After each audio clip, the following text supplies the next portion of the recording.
Ladies and gentlemen, it's Papa West on Politics. It's Check-In Wednesday. Here we go again. I got something special for you this Wednesday. We have a new tagline for Fox News. We're going to call Fox News Fox 787. Why are we going to do that? We're going to call Fox News 787 million. 787 million reasons to deny Fox News. 787 million to disassociate with Fox News. 787 million reasons to make sure their viewers tank in viewership. 787 million reasons to disassociate yourself with them. Don't pay attention to anything they say. All the correspondents, all the talk show hosts, they have no credibility. So whenever we talk about them, just remember, Fox 787. And not to be left out, let's address the Supreme Court justices. Oh, we got to do that too. They have to be shown some love too.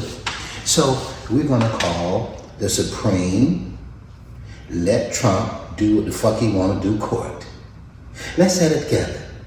The Supreme Let Trump Do What the Fuck He Want to Do court. Because that's what they did.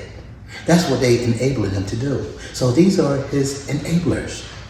So we have to understand that, viewers, and we will always bring this to the attention of all people. Yes. So with that being said, whenever I talk about him, I'm either going to bring up 787 Fox or I'm going to talk about the Supreme Trump let him do the fuck he want to do court. Keep that in mind. So, MAGA, you have a new team player that's been all over Fox and all over media. Her name is Julian Michaels. Yes, she has adopted a black daughter, and she says that slavery wasn't that bad. She said only 2% white people had slaves. Now, of course, we're going to question that number, but let's assume that she's telling the truth. Let's go with that. That only 2% white people had slaves back in the day. Let's say that that's what it is, which we know is a lie, but let's just go there. So I'm just going to go with her word. So what you're trying to say, Ms. Michaels, is Jim Crow doesn't apply, systemic racism doesn't apply. Still today, that racism is affecting people of color, Latino people, black people. That's what you're trying to say, Ms. Michaels? Or are you saying that riches and untold fortunes have been stolen from African American people over centuries that they have not been paid for? Is that what you're trying to say, Ms. Michaels? So what you're trying to say is any of these white people that have benefited from slavery going to give us reparations and reimburse us for all the things we've done? Oh, I'm sorry, the last time I checked, without black labor and slavery, there would be no America. Oh, we always have to forget that little thing. All this power and military, all this money, there would be no America. Who built the White House? Oh, I'm sorry, I had to remind you of that. I'm sorry, Ms. Michaels, I had to remind you. But remember, you adopted a black daughter. So your black daughter probably need to see this too, okay? So with that being said, it's very curious for you to come out all of a sudden when you have a black daughter, or you trying to say that you have credibility to speak on this because you adopted a black daughter. Is that what you're trying to say? I think that's what's going on. So I just want to make sure I understand, Ms. Michaels. So since you are a supporter, obviously, of MAGA, you support the Trump administration, I always ask all the MAGA, all the Trump supporters, I always ask them the same question. I always like to set the parameters. Let me see if I understand this. So, if Obama was president, If Kamala Harris was president or Biden was doing these same things right now, would you be happy with the performance? Would you support all these things that are going on right now? Would you be happy with the economy, happy with the way the country is moving and the way we are adjusting to this new, I would call it new terrorism. I'm not gonna call it, I think it's terrorism, okay? That's what I think. Terrorizing my Latino brothers and sisters. Disassociating families. People trying to do the right thing. People that have contributed to our society in so many different ways. And so, with that being said, Ms. Michaels, I just want to touch you up a little bit. I'm just going to give you a little shoe shine. But as you continue to be on the scene, I got some smoke for you. This is just a little taste, but I digress. People of color.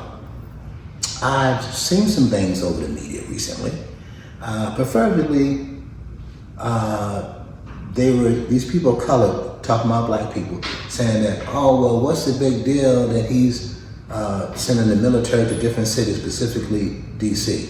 What's the big deal? What's the big deal? Are you out your fucking mind? First of all, Washington, D.C. didn't ask for any help. The mayor's didn't ask for any help, the police department, anybody didn't ask for any help. That's number one. Whatever the crime is in Washington, D.C., as far as I know, has been down for the last, 5 to 10 years. They've been doing pretty good. All these urban cities are cities that have a lot of black people, Latino in them, they have crime. See, someone doesn't seem to want to address the core problem of crime. Why does crime exist? Why is it even a problem? See, it's funny how white supremacists and MAGA and these people on TV that are Caucasian, they just don't seem to want to address why is crime even a problem? You know why it's a problem, and you never want to talk about it. You only want to talk about locking them up.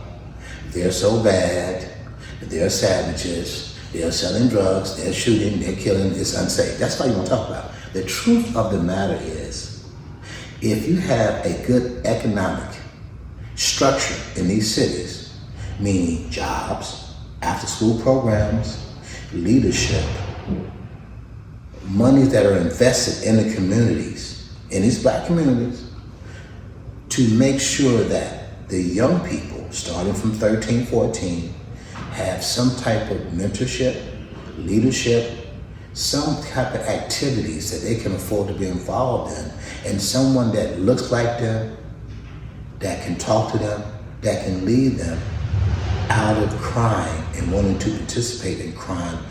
Do you think that the crime would be much lower? Do you think it would affect that? What do you think about that? I'm quite sure anybody with a brain would understand that. But unfortunately, MAGA, white supremacists, and a lot of Caucasians seem to just overlook that, where they really don't care about that. They say, oh, well, they just shouldn't break the law. Oh, I'm sorry. If I'm broke, my family's broke, my mom and dad are struggling, we're receiving EBT and benefits from the state. We have no education. We never had any education. We don't have any motivation to want to come and take us by the hand and help us. And you wonder why we're breaking the law? Why African American Latinos are breaking the law? Are you serious? Are you out your fucking mind? So obviously, this is why Pop West is needed. With a whole bunch of other people that we're pushing back. This is why I should be here. I was born to do this. Making the world a better place in which I found it. You see? That's all I'm doing, trying to make the world a better place in which I found it. So I, for one, will talk to young African American men and young ladies and Latino young men and ladies to try to guide them the right way to understand, and also they need to have resources. Resources are very important. Talking without resources means nothing. You have to talk, lead them, show them, but have resources behind that. So it's very important that we understand why crime is what it is and why crime exists and why it's bad. So with that being said, we have to make sure that we raise people in a village. It takes a village to raise kids and children, to keep them out of trouble, to stop the crime from becoming something infested when you're younger and become an adult. So with that being said, I've said before, I'm expecting the Democrats in the Congress and the Senate to create a fund called Americans Helping Americans, donating 1% of their income and put it inside a fund to help a lot of these communities that are going to be hit by the big beautiful bill. It's going to be needed. So, and even if you're not a congressman or senator, I think other people that can financially help should do this too. But with that being said, we can work out the particulars. But this is Papa West on Politics, and this is Fact Check Wednesday. And I'll see you next time, because God is good.